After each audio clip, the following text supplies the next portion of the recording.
I have now backtested 458 trades and this pattern keeps showing up. Now since backtesting this pattern, I have turned a $100 account into $324,000 starting in January 2013, and I'm currently at the end of April. Now in this video, I'm going to go over the pattern that I look out for as well as how to trade it. So let's just get straight into it. If we look here at Great British Pound US dollar just last night, and if we look from 1644, you can clearly see that we are in a downtrend. We're making lower lows and lower highs. You can see that there. Now this pattern that shows up on the 1 minute chart all the time. Now this is the pattern. This shift from here to here, this is literally all I'm looking for. Price has been making lower lows and lower highs. It's then failed to break this previous low.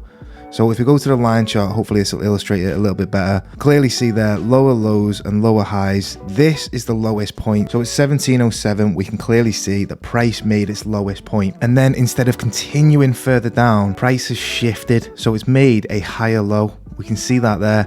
Lower lows, lower highs, failure to continue downwards, shift, and then a higher low. Hopefully you're with me on this one. Now if price has failed to break this low and make a lower low, and instead has shifted to make a higher low, there's potential that the bearish momentum is exhausting. Sellers are exhausted and buyers are going to start stepping into the market. And this is the pattern that I keep seeing over and over and over again while backtesting. Now once price fails to break this low and makes a higher low, we can't just take a buy because that doesn't necessarily make sense. We need a bit more confluence in order to get into a position. Now I actually use the previous hourly candle to help determine my bias, but we'll get into that later. For now, I just want to focus on this pattern. So lower lows and lower highs. So here's the lower high here. Here's a failure to break the previous low. So a higher low, which is here. Hopefully you can see that. Lower lows, lower highs. There's the lower high. There's the new higher low. Failure to break below. Now all we want to see in order to get into a trade is a break of that previous lower high. So there's the previous lower high because price has been trending downwards. We've failed to break this lower low. We've made a new higher low. And in this candle here, the 1715 candle actually broke the previous lower high. And that is where we would take the trade. So the reason behind this trade is price has been pushing down. It's then exhausted because it's failed to break this low. We then had the lower high here, and then instead of continuing downwards like it has been, lower lows, lower highs, there's the shift from the previous lower low to the new higher low, which is what we look for. We've then broken the previous lower high, which means that price has failed to break this lower low.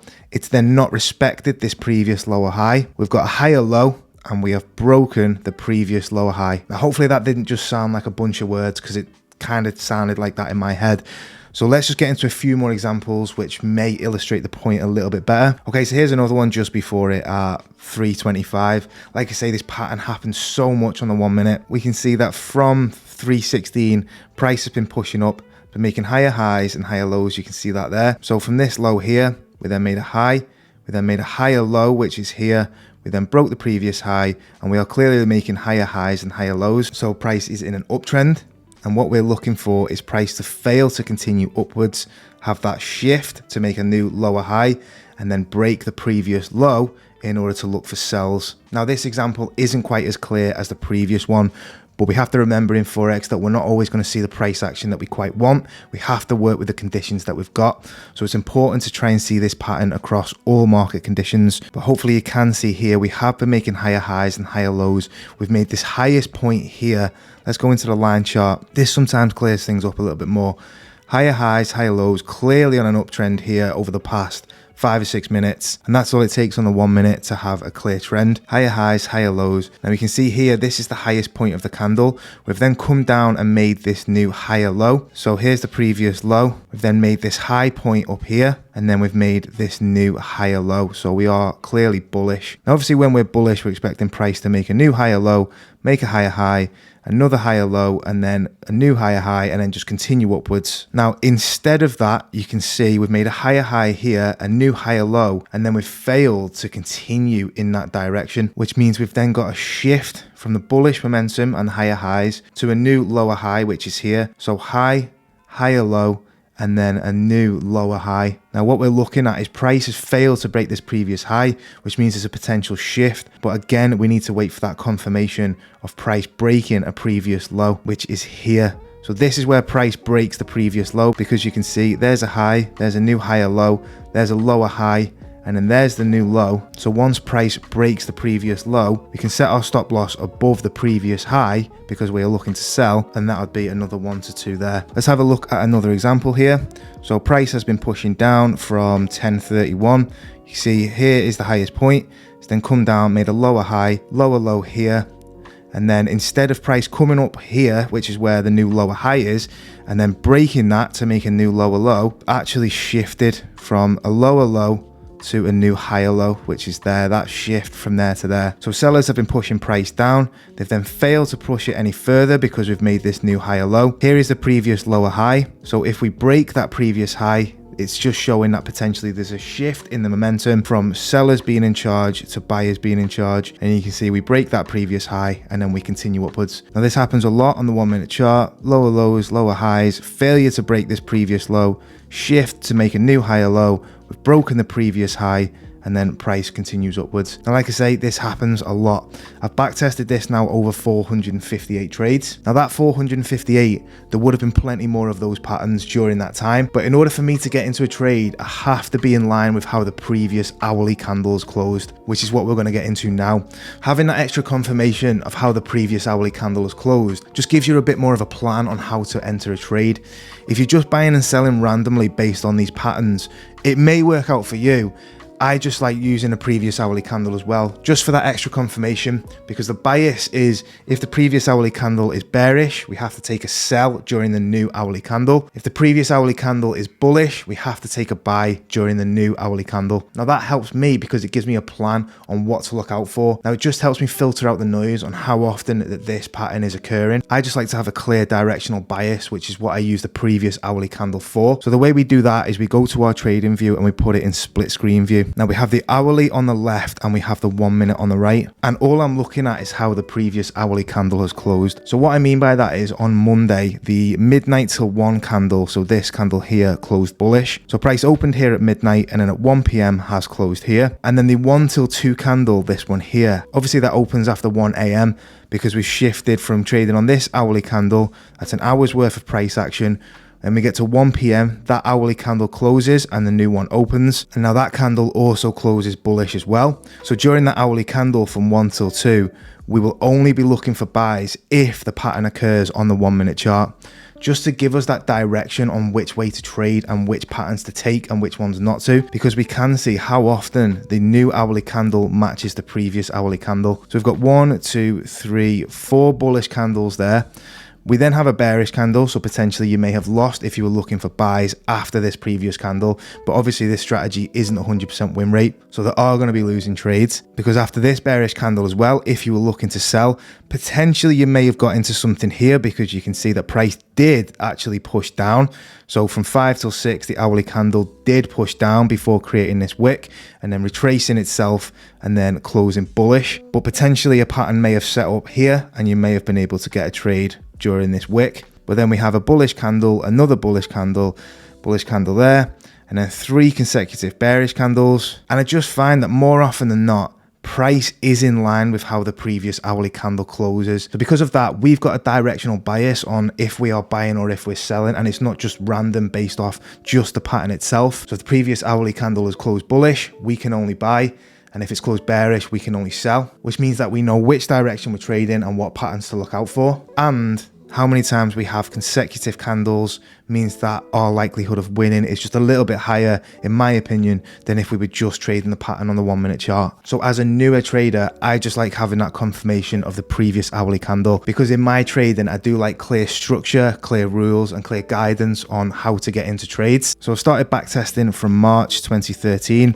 You can see that we started with a $100 account and we took 73 trades. We managed to grow that account to $264. Now what I'm doing during backtesting is I'm risking 5% per trade, which is higher than normal. And that 5% is based off the account's current balance, not the initial balance. So we started at 100. When we started trading in February, we took the 264, which is there, and we were then risking 5% of that. We managed to scale that to 1800, and then we were risking 5% of that. We then had a really good March. You can see We made 88,000 because we're risking 5% per trade, and we are just scaling this account by risking 5%. Now, obviously this is back-tested simulated settings, so emotions don't really get involved with these trades. Would I be able to do this on live markets? I don't know. I hope so, but I don't know if I'll be able to, because like I say, emotions get involved, maybe closing trades early, revenge trading, and all those types of things. But if I can work on the mentality side of my trading and keep practicing this strategy, I don't see why going forward I can't be a profitable trader. Because even though backtesting isn't on live markets, it does use historic live markets. So all of these trades I took in January 2013 were exactly how the markets set up back then. So if I can keep on taking these trades over a long period of time, I can see that this strategy is successful, which will give me more belief in the strategy and means that I just have to keep trading it. Because if we go into reports here in TradeZeller and go to overview, we can see how many losing trades we've had in a row. So our max consecutive losses is 7. Now in the live markets, if we were risking 5% of quite a big account and we ended up taking 7 losing trades in a row, previously that would have affected me because I would have thought maybe the strategy doesn't work. And unfortunately I have been prone to strategy hop, not believing the strategy and not believing myself. But by taking these back tested trades, it shows that we can lose 7 trades in a row and still be profitable, which will help me on the live markets when I am in a losing streak, which is going to happen very often. Because if we look at our dashboard here, our win rate is only 52.35%, which means that we are going to be wrong so often. And that is why it's important to remember that trading is a marathon, not a sprint. We need to let the numbers play out over the long haul. I actually think that April was one of our worst months in terms of win rate. So if you filter down to April, we can see that we were wrong more than we were right.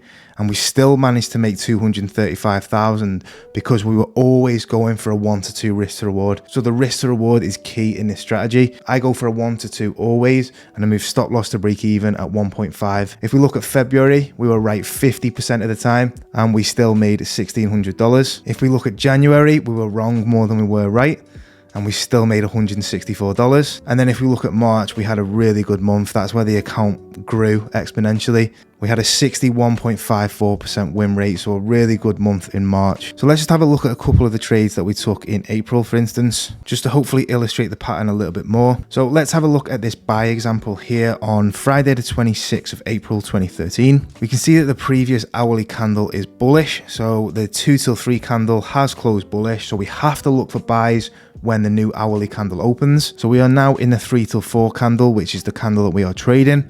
Previous hourly candle, the 2 till 3 is bullish. Have to look for buys. Now at 3:35, you can see that we started making lower lows and lower highs. And then instead of continuing downwards, we then make a higher low. After this higher low, we made a lower high. We make a higher low. We then make a higher high, which means that potentially price is shifting. Like I say, we can only look for buys anyway. So here is that shift. So once we break the previous high, we are then triggered into the trade. And we can only get into a trade if the hourly candle that we're trading is in the same direction as the previous hourly candle.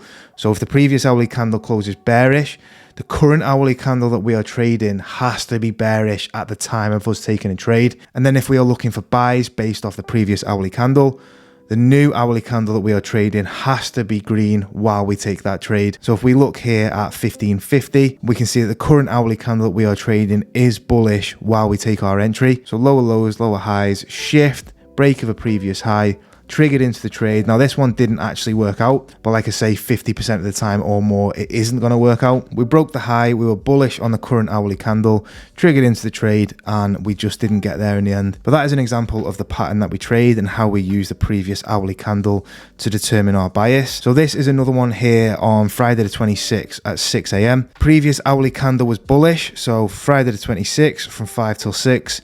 Bullish candle. Even though we've got a top wick rejection on this candle, we don't necessarily have to care about that.